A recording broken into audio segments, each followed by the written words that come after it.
Imagine that everything you believe to be true about the world, the laws you follow, the systems you respect, and even the beliefs you practice, is nothing more than an illusion. Think of a system so skillfully constructed that it manipulates your reality through symbols and ancient laws, all while you remain unaware of its functioning. Jordan Maxwell, a visionary researcher, dedicated his life to uncovering how hidden symbolism, commerce, and religion serve as tools in a system of social control designed to shape human consciousness. This system is upheld by an interconnected network of influences. Behind corporate logos, religious ceremonies, and even court decisions lies a hidden purpose: to concentrate power in the hands of a few. However, understanding the connections between symbols, laws, and power structures is the first step toward breaking these chains and achieving true spiritual liberation. Are you ready to see what lies behind the curtain and embark on your journey toward collective awakening? The role of symbols in human consciousness. Since the dawn of humanity, symbols have played a vital role in communication, and also in the manipulation of human consciousness. Jordan Maxwell emphasized that, beyond conveying messages, hidden symbols possess the power to profoundly influence the subconscious mind. This occurs because symbols do not merely appeal to reason, they connect to universal archetypes that shape how we interpret the world. A clear example lies in corporate logos. Companies like Chevron and Shell use symbols that may appear harmless but carry ancestral meanings. The Shell logo, with its stylized scallop shell, harks back to maritime and religious practices that link commerce to the power of the oceans. Similarly, chevrons evoke hierarchy and authority, communicated subconsciously through angular lines that symbolize control and strength. These symbols are not chosen at random, they are designed to access deep layers of the mind and create specific associations, such as trust and power. The use of hidden symbolism is not limited to commerce. In religion, its application is even more striking. Elements like the cross, the chalice, and even church architecture serve a dual purpose: to elevate spirituality and reinforce social control structures. Maxwell often highlighted the role of Saturn as an archetype present in many religious traditions. Saturn, the god associated with limits and discipline, is honored through the black robes worn by judges, priests, and academics. This symbolic detail connects religious and legal authority to a shared principle: the imposition of order. Manipulation through symbols also extends to the financial system. Expressions like cash flow, liquidity, and frozen assets directly reference the idea of money as a water-like resource controlled by barriers, banks. These seemingly neutral terms carry the essence of maritime law, reinforcing the notion that global commerce is governed by laws operating beyond the reach of the average person. Maxwell believed that uncovering these hidden meanings is the first step towards spiritual liberation. When you understand that symbols shape your decisions, you can resist manipulation and reclaim autonomy over your own human consciousness. However, symbols are only one piece of a larger system. Let's explore how ancient laws, particularly maritime law, form the invisible foundation that governs modern society. Ancient laws, the invisible foundation of modern control. Behind every modern system, be it political, financial, or judicial, lies ancient laws. Jordan Maxwell revealed that these laws, rooted in natural elements, serve as the invisible foundation of a vast system of social control. The law of the land and the law of the sea, also known as maritime law, are the two pillars supporting the legal and commercial structure that shapes contemporary society. The law of the land pertains to regional traditions and customs, while maritime law transcends borders, regulating commerce and navigation between nations. Originally created to ensure the flow of goods across oceans, maritime law infiltrated financial and judicial institutions, shaping the foundations of global power. According to Maxwell, a clear example of this is found in court language. The term court derives from port, indicating that the judicial environment operates under the same principles governing maritime commerce. This connection is evident in judicial rituals and symbols. The judge, dressed in a black robe, symbolizes Saturn, the god associated with control and limitations. The robe, however, is not merely a uniform, it represents the authority of a system rooted in maritime law. Furthermore, words like bank, where the judge sits, and currency originate from the concept of controlling flows, whether of water or money. The connection to commerce begins at birth. Maxwell pointed out that a birth certificate is more than a simple document.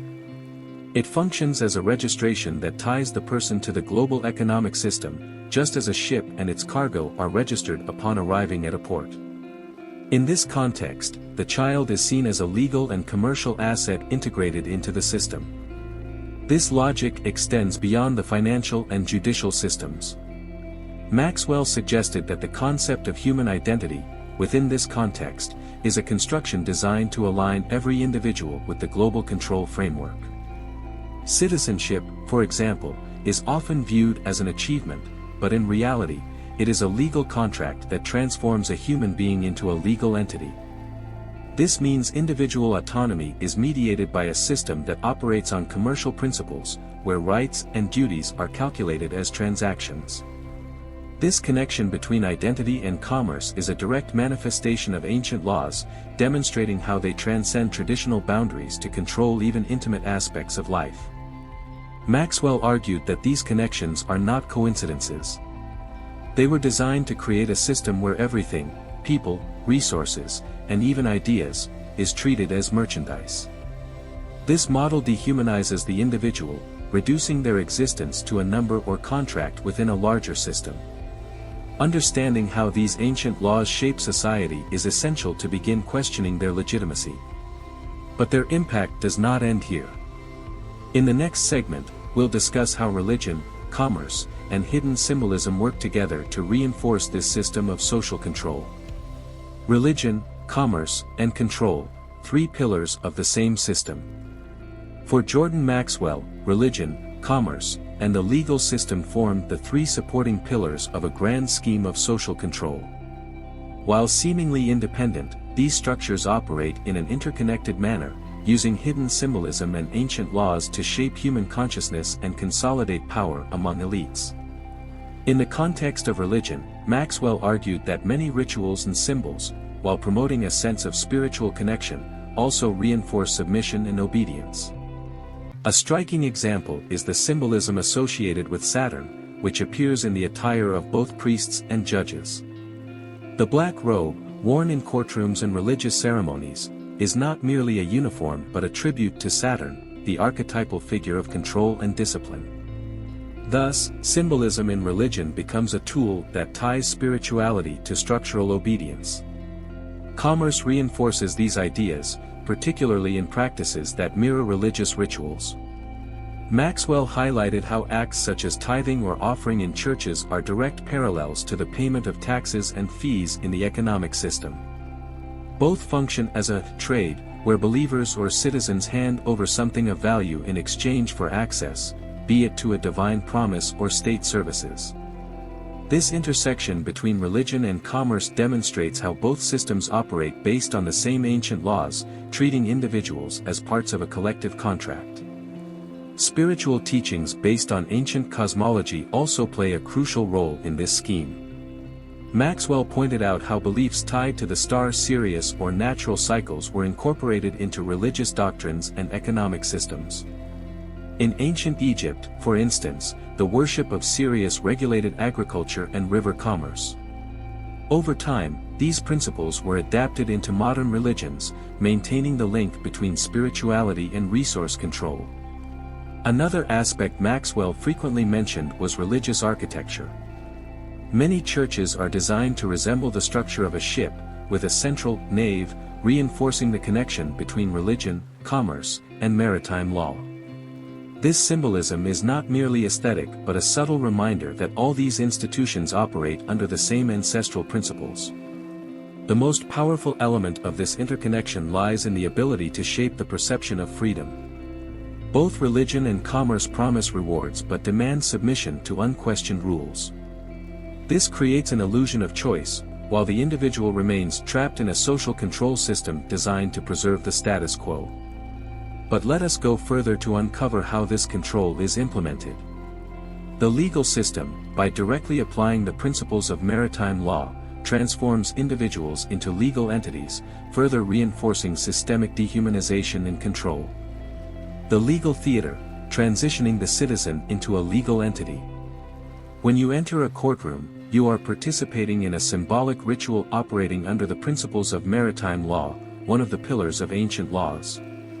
Jordan Maxwell often highlighted how the legal system, rather than simply administering justice, functions as a mechanism of social control that dehumanizes the individual, transforming them into a legal entity. The symbolism begins at the courtroom entrance. The bar separating the audience from the space where the judge presides is not just a physical barrier. It symbolizes the transition from the world of land law to the jurisdiction of sea law. Just as a ship crosses the line between territorial and international waters, crossing this barrier means you are no longer viewed as a living person but as a legal entity. The role of the judge in this setting is equally symbolic. Dressed in black, they represent Saturn, the god of order and limitation. The black robe, as Maxwell observed, is not casual attire but an homage to the archetype of control that governs both the legal system and commerce. The judge sits on the bench, a term derived from riverbanks, controlling the flow, whether of water or money. These details illustrate how the courtroom operates according to maritime law principles, even if this is not apparent to participants. Another fundamental element of the system is the lawyer, who speaks for you. In court, under maritime law rules, only legal entities can communicate directly. Hence, the lawyer acts as an intermediary, reinforcing the idea that you are not there as an individual but as a component of the commercial system. Maxwell emphasized that this practice symbolizes a loss of autonomy since your voice is represented by someone bound by the structure's rules. The connection to commerce becomes even more evident in the concept of bail. Originally, this term described the release of a ship detained in port upon payment. In the legal system, bail follows the same logic. It is the price you pay to regain your freedom, even temporarily. This reflects how the legal system and maritime law treat everything, including personal freedom, as a financial transaction. Even the birth certificate is part of this puzzle. Maxwell compared this document to a cargo certificate, issued to register an asset when it enters circulation in the system. From birth, you are seen not as a person but as an entity tied to the global commerce system. This status persists in every legal, financial, and social interaction you will have throughout your life. Understanding these concepts is not just a matter of curiosity, it is an essential step toward questioning the system and reclaiming your autonomy. The legal theater is not merely a setting for justice but a manifestation of ancient laws and social control governing modern society. However, by understanding these truths, you can begin the process of liberation. Knowledge can be transformed into action, fostering true collective awakening and spiritual freedom for those seeking to escape the system's illusions. The awakening of consciousness, breaking the chains of illusion. Jordan Maxwell believed that true freedom begins with knowledge. He argued that understanding how ancient laws, hidden symbolism, and commerce are interconnected is the key to escaping the social control system that governs the modern world. However, this awakening is not easy. It demands courage to question not only external structures but also deeply ingrained beliefs in human consciousness. The first step is to see the system for what it truly is. Maxwell emphasized that hidden symbolism, present in corporations, religions, and legal institutions, is not merely a tool of communication. These symbols are designed to manipulate the subconscious and keep people distracted, focused on superficial matters. For him, educating oneself about the meaning of symbols is a revolutionary act, as it allows you to regain control over your mind and decisions. Maxwell also warned of the distractions of the modern world. Politicians, media, and even entertainment serve as tools to divert your attention from fundamental issues. While you are preoccupied with trivialities, power structures continue to operate behind the scenes, using ancient laws and maritime law to control your resources, identity, and even your freedom.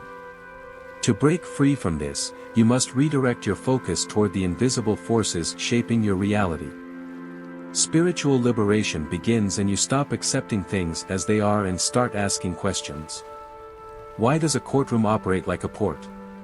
Why is my identity tied to a birth certificate? Why do corporate logos have roots in ancient religious archetypes? These questions may seem simple, but the search for answers can dismantle the system and reveal truths that lie beyond appearances. In addition to knowledge, Maxwell emphasized the importance of action. Collective awakening does not occur passively, it requires individuals to take steps to break the cycles of control. This does not necessarily mean confronting the system directly, but starting with small changes, such as educating yourself, sharing information, and rejecting practices that perpetuate manipulation. Each awakened person creates a domino effect, inspiring others to question the structures that imprison them. Maxwell compared this process of awakening to opening a door to a new reality. Initially, the light may be blinding, as it forces you to confront the illusions you have held your entire life. However, as you persist, you begin to see that true freedom is not found in following imposed rules but in living according to your own consciousness. The reward is a clarity that transforms how you navigate the world, allowing you to reclaim your autonomy and purpose. Jordan Maxwell's legacy is a call to action. He reminded us that, although the system seems unshakable, its strength depends on our ignorance.